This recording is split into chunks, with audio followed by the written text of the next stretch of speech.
You can say today, but why has this never been preached? Whoa! In the 1900s, for the first time, people spoke in tongues again. But in Acts, it was there. I mean, all the people that read the Bible could have seen it, but it was not the time of reformation and restoration. So everything went down and everything in God came up. That's why Second John says, he says, the darkness is now over and the light has now come. What darkness is he talking about?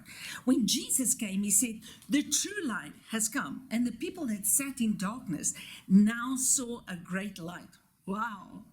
But just before he died, he said, guys, you must work while it's day, for the night is coming. What was the night? Isaiah wrote about this time. He says, arise, shine, for your light is come. But gross darkness is coming on the world. What was that? That was the day of vengeance.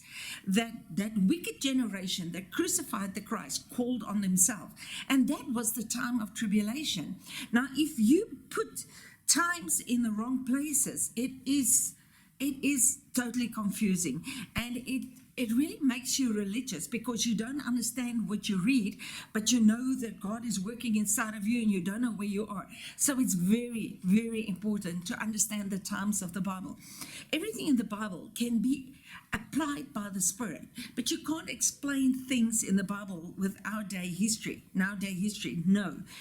The history of the Bible was finished, but the Spirit is timeless. So you can be Esther, the same time you can be David. You apply it by the Spirit.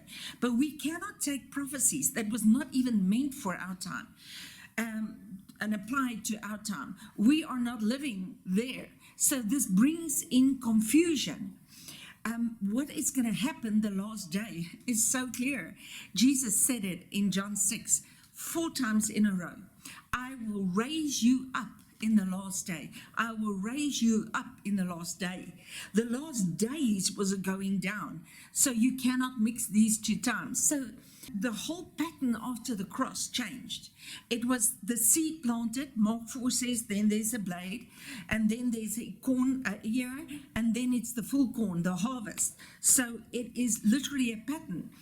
Peter preaches his first sermon and he says, this same Jesus is going to come again. But there'll be times of refreshing until the restitution of all things. So everything went down, down, down, but everything in Christ comes up, up, up. And only the book of 1 John, 2 John, 3 John, and the book of John was written after 70 AD. And he says, the darkness is now over. When did it come? The darkness came. The minute Jesus broke the bread and he said, this is my body. And he gave it to Judas, and Judas even ate it. And Jesus said to him in John 13, he says, you have now become my heel. Wow, this takes us right back to Genesis, because he says, he will bite you on the heel, but you will crush his head. So Judas became the heel that Satan got. And as he ate the bread, Satan entered him.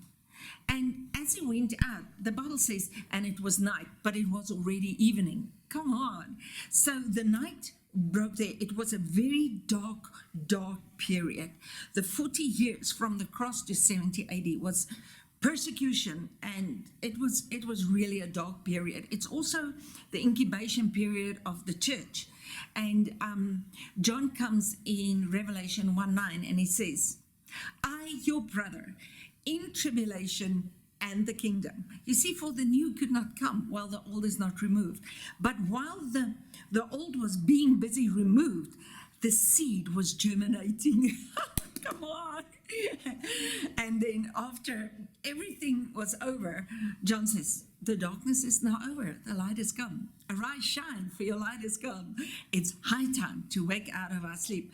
Oh, but how did Quibus preach immortality? That's my husband. And then he died. Well, Paul had the revelation and he also died because of time. It is high time to wake out of our sleep. These people have paid a price so that we have a generation that can step into it. And it's so clear that he says the final mystery is we shall not all sleep, but we shall all be changed. So the dead will change and the living will change. This is why we need to understand where we're going.